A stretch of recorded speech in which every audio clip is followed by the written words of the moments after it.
So while I am immersed in the Last Dance documentary of Michael Jordan, I'm also taking notes because I want to learn something. I want to pull a lesson out of it.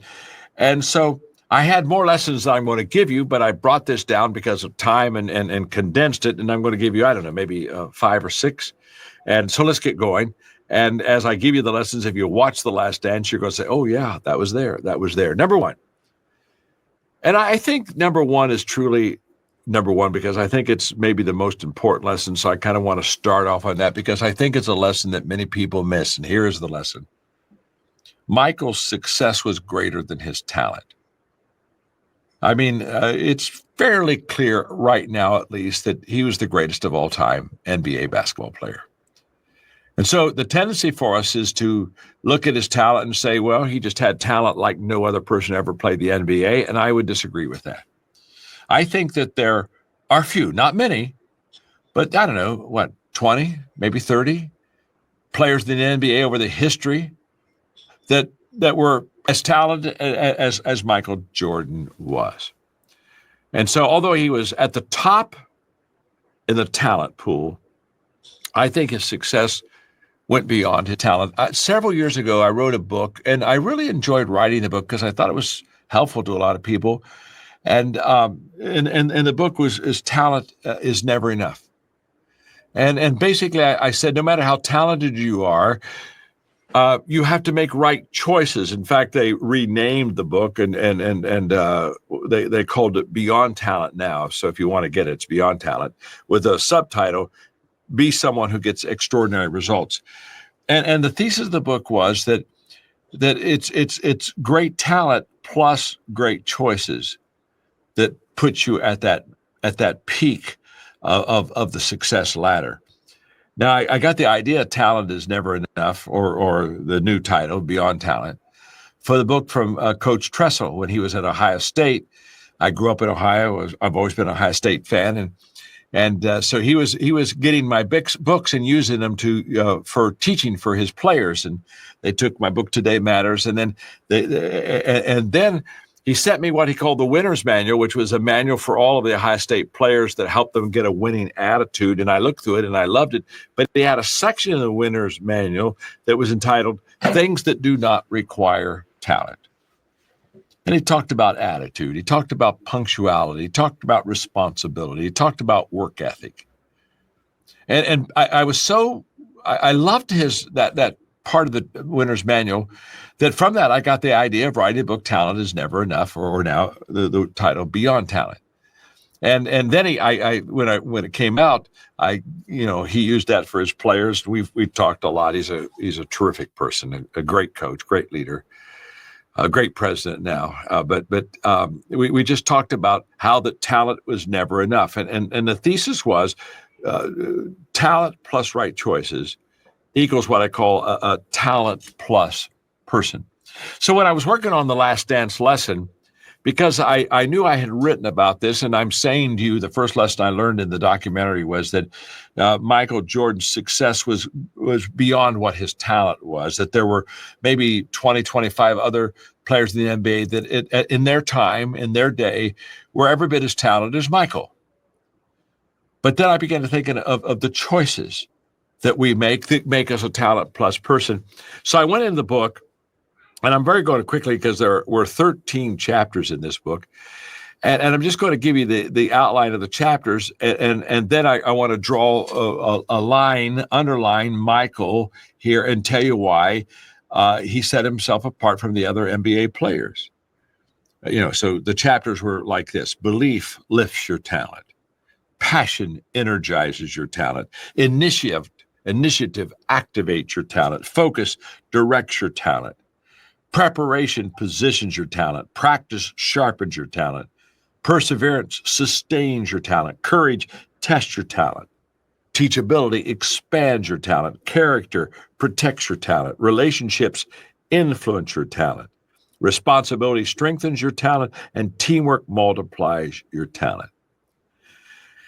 Now, the lesson I learned in The Last Dance, number one, is that it was more than Michael Jordan's talent that put him to be the greatest of all time. So I went through these chapter titles, And I just put in a yellow marker the ones that I thought were Michael Jordan-esque. And so what did I put in that yellow marker? Passion, initiative, focus, preparation, practice, perseverance, courage, responsibility, teamwork. You see, 1, 2, 3, 4, 5, 6, 7, 8. 8 of the 13 qualities that separate talent were very visible qualities and choices that the documentary on The Last Dance showed about Michael Jordan. It's what made him a talent plus person. You see, being the best was not good enough for Michael. I've been in this conversation with people before on the difference between best and better. And best is all about now. I give you 100%. Right now, I'm giving you 100%, everything I can in this teaching. It's my best effort. But tomorrow, I have to improve it. Best can always be improved. Best is only best for the moment. And so my best today, my ceiling tomorrow becomes my floor, or my ceiling right now, my best right now to you becomes the floor that I build on tomorrow. So best always can be improved. And when you watch the documentary with Michael, the thing that just absolutely came home very clearly is that Michael didn't rest on the best. And one championship, he didn't rest on and say, okay, we got a championship. The reason that many times championships teams don't repeat is because they go on the chicken circuit and they go get their trophies and they talk about how good they were and they don't keep practicing. They don't keep working. And so they don't improve their best to better. In the documentary, remember when the Pistons knocked the Bulls out of the possibility of winning an NBA championship? What happened in that offseason? Michael put on 15 pounds of muscle. Why? Because he realized he didn't have the strength he needed to be the NBA player that he wanted to be. You see, the application of this is very simple. Leaders need to stay out front. Michael always visually stayed out in front of his teammates and the other NBA players. And by the way, the reason that leaders need to stay out in front is because they call it leading. Leading means you're out in front. And continual improvement, in Michael's case, in your case, in my case, continual improvement results into continual leading. When does a leader quit leading? When that leader stops improving and getting better and people began to pass him. Michael made sure that nobody was going to practice harder than he was, commit more than he did. He just made sure that he was always going to be the leader. He was the alpha male. Bill Bradley, who was a great basketball player himself, played for Princeton. I think he took him to the NCAA Final Four, and then was a great pro player, and then became a senator. Bill Bradley, when he was a young player, his coach looked at him and said, "Bill, you're incredibly gifted, talented. You're going to be a great player." But he said, "I want you to know something, Bill. There are other people as talented as you. And right now, Bill, they're practicing. And if you're not practicing, when you meet, they'll win." And I've always thought about that illustration. I thought it's so true. No matter how good you are, it's those choices, that commitment to winning and practicing that takes your talent and makes you a talent plus person. That's lesson number 1 in The Last Dance. Lesson number 2, the margin between winning and losing is small. In fact, it's very small, but it's very significant. Again, I don't think there was a lot of difference between Michael's talent and the others, or even maybe his commitment to win than the others, but it was enough of a difference to let him win. Sometimes I do a teaching that basically says this, that if you knew how close you were to succeeding, you would be greatly encouraged. Because I think a lot of people think that successful people are just miles away above than what they are. And they have this huge gap and they kind of are frustrated and say, wow, I'm never going to get there. And that isn't true. What I want you to do, and I think the documentary really was clear with it, is that the edge he had, he first of all, he was very passionate at winning. He was highly competitive. He was passionate at winning. But the edge that he had, although it was a small edge, he was consistent to keep that edge. He never lost it. One of the teachings I do is I teach that all numbers are not equal. And I'll give the illustration of an ice cube melting. If you want to have an ice cube melt, if it's 29 degrees, nothing happens. 30 degrees, nothing happens. 31 degrees, nothing happens. 32 degrees, nothing happens. 33 degrees, bingo, something happens. You had to get to 33 degrees. You see, all numbers are not created equal. I talk to people all the time and say, if you want to be successful, get in the top 10%. If you're in the top 10% of whatever you're doing, guess what? People will want your services. People will come to your restaurant. The top 10% will make you successful. But if you want to be super successful, get in that 1%. And again, there's only 9 points difference, but that 1% sets you apart. And Michael understood that. And it's kind of like the extra mile. If you go the extra mile, there's just less traffic. And he constantly was going the extra mile. He was practicing when the other players weren't practicing. He was working on his game when everybody else was kind of resting a little bit. And what I loved about him was that the statement is very true that the greatest hindrance to tomorrow's success is today's success. That's a true statement. But Michael never let that happen. He never let his success now allow him to settle. And he pushed people. I mean, you watch, he pushed people. Oh my, his teammates. I mean, many of his teammates didn't like him because he just pushed them because he knew that the only way he could ever get the most out of them was not let it become natural to them. He had to push them. And Michael learned what all leaders learn, and that is they want respect more than they want approval. And they want to lead more than they want to be liked. And Michael constantly pushed his people. I was in a conversation with Coach Matthew Mitchell, who coaches at the University of Kentucky, the ladies' college basketball team. And he's a wonderful friend, and he's a terrific coach. He's a great leader. And we were having a conversation one day, kind of a mentoring conversation. He said, John, when do I push my players, and when am I patient with my players? And I shared with Coach Mitchell that day that you push your players in areas of choice, in areas of values, in areas of their strengths. You push them because in choices and strengths and values, there's always room for improvement. I said you're patient with them if they lack maturity, perhaps, or if they're inexperienced and they haven't had maybe they lack skill. Then you're patient with them. But Michael in the last dance, he really showed that there may not be a lot of difference between number one and number two, but he consistently kept that difference he never lost that edge. He didn't, after 2-3 years, say, wow, I'm tired of keeping my standards where they are and my levels of excellence where it is. Number 3, wow. The third lesson in The Last Dance is mental toughness is the core of a champion. As physically gifted as Michael Jordan's body was and coordinated, the secret weapon of Michael Jordan was his mind, his mental toughness. Nobody and nothing would deter him from winning. And he was just mentally tougher than others. And when I have looked at the great athletes, what separates them a lot of times, that little gap I just talked about a moment ago, is that mental toughness. Several years ago, a long time ago, in fact, when I was working on this lesson, I had to call Linda Eggers, my assistant, and say, you got to dig out an old lesson that I taught probably 15, 20 years ago. And she found it. She got it out of the mothballs. But several years ago, I did a lesson that was very popular called Winning is an Inside Job. And the whole lesson was the fact that when you win on the basketball court, it just shows up all the work that you've done on the inside first.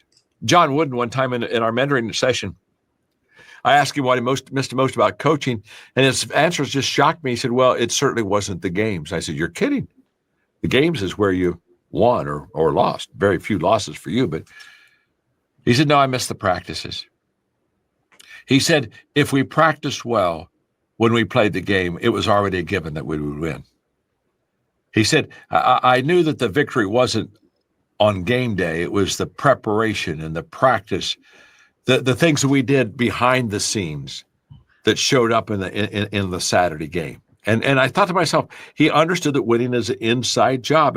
And in this little teaching I do, I talk about how do you have this inside winning quality in your life. And I said things like, be responsible for yourself. Make changes before you have to.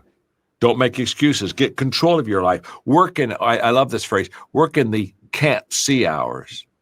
When nobody else is watching, you're working. This is what makes you a champion. Believe in yourself, your mission, and others. And what I've known is champions, they're bigger on the inside than they are on the outside.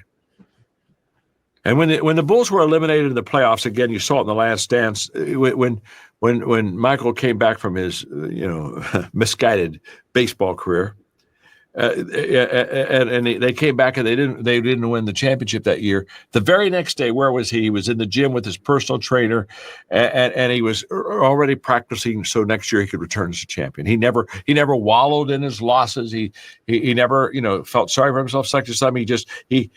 He just had this inner mental toughness, which is the core of a champion. Number 4, the fourth lesson in the last dance is losing greatness is usually an inside job. Wow. I'm going to repeat that because you don't hear this lesson often. Losing greatness. When you go from a champion to no longer a champion, it's usually not because somebody on the outside took that championship away from you. It's because you took it away from yourself. Losing almost always for a champion is an inside job. People ask me all the time, they'll say, John, what is your greatest leadership challenge? And I just very quickly say, well, leading me is my greatest leadership challenge. It's easy to lead you, to tell you what to do, to point in the direction, say, get going. It's much more difficult to lead me.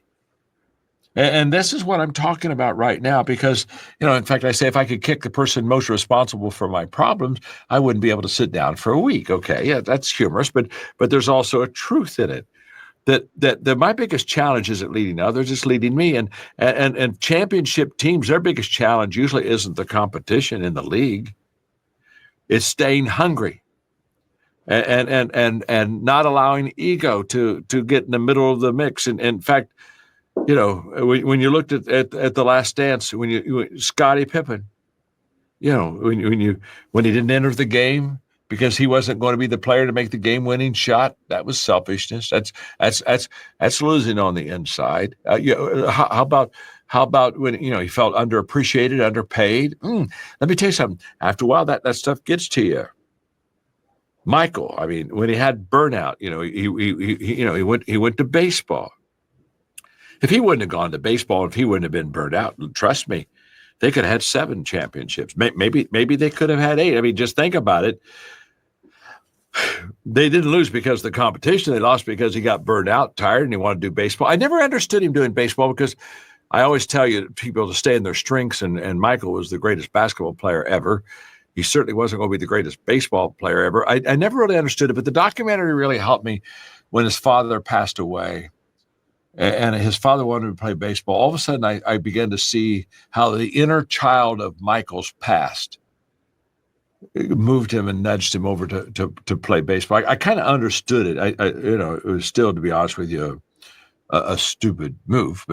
But the point being, the point is a valid point, that I think that the burnout and the loss of his father and his father wanting to play baseball, I think it just kind of drove him over there. But let me just say that again, it wasn't the competition of the Chicago Bulls that caused them to lose the championship. It's Scottie, and, I'm underappreciated, underpaid, wow. I didn't get to do the game-winning shot. It's Michael saying I'm burnt out and want to play baseball. It's Jerry Krause, the general manager. Hello. Ego. Oh, my gosh. Instead of applauding the team when they won their championship, what did he do? He said, well, it's the organization. It's really not the players. I mean, you talk about an egocentric individual who, I want to make sure I get credit here. I want to get credit. Well, he never made a basket for the Chicago Bulls. Now, was he a good general manager? I think he probably was. But I know this. You can be a good general manager, but if your ego gets out of place, you can become a bad general manager. And it was the inside stuff. The lesson's very simple. The inside stuff that basically they lost their greatness, not because of competition on the outside, but because of what they allowed it to become on the inside. The fifth lesson is a great lesson, and I'm just going to do it briefly to it, and that is be the example so you can say, follow me. I'm telling you, Michael Jordan being the example for his players. I mean, he never asked them to do something he didn't do. His standard for himself was always higher than the standard for the players. So when he was griping at the players and pushing the players and yelling at the players, he wasn't asking them to do anything that he wasn't willing to do. Michael paid the price, and so therefore he could look at his players and say, I demand that out of you too, because you see me doing it yourself. It reminds me of the time I was doing a leadership conference and 2,000 people were there and we were having a great day. And close to the end of the day, during the last break, a kid came up and said to me, he said, gosh, I love what's happening here. I think I want to do what you do. I smiled and I said, that's good. I said, let me ask you a question. We'd like to do what I did so you could do what I do. You see, Michael led by example. What Michael did allowed him to do what he did on the court with his own basketball, with his team. That's what gave him what I would call the moral authority, which is much higher than a scoring title or a most valuable player can ever give you. It's a step above. It's a step beyond. Okay, the last lesson is that one is too small of a number to achieve greatness. And in the early years, Michael Jordan was really focused heavily on his own play and his own scoring, and then he realized that if it was all about him, he wasn't going to win any championships. And so he said, I've got to make it about the team. We've got to get good players around us, and it's a team game. And the moment that they put their emphasis upon not the greatest player ever, Michael Jordan, but the emphasis upon teamwork and playing together and passing and playing aggressive defense and covering for each other, the moment they made it about teamwork, they began to, that's when the real magic happened. They began to win championships. And it's just always true. It's always about the team. Again, in my 21 Irrefutable Laws of Leadership, the law of the inner circle that I learned at the age of 40, when I looked at myself and I thought, I'm not as successful as I want to be. What's wrong? And I came to the conclusion that I hadn't spent enough time developing my team. And that's when the law of the inner circle was created. Those closest to you determine the level of your success. The moment that I concentrated on that was probably the greatest leadership decision, business decision ever made. It was all about them. Michael did that. Now, those are 6 lessons that you can learn from The Last Dance. They were simple lessons. In fact, when I gave them to you, you were saying, "Oh yeah, I remember that." They all resonated with you because we value you and we want to pour into your life and add value to you. Blessings and love.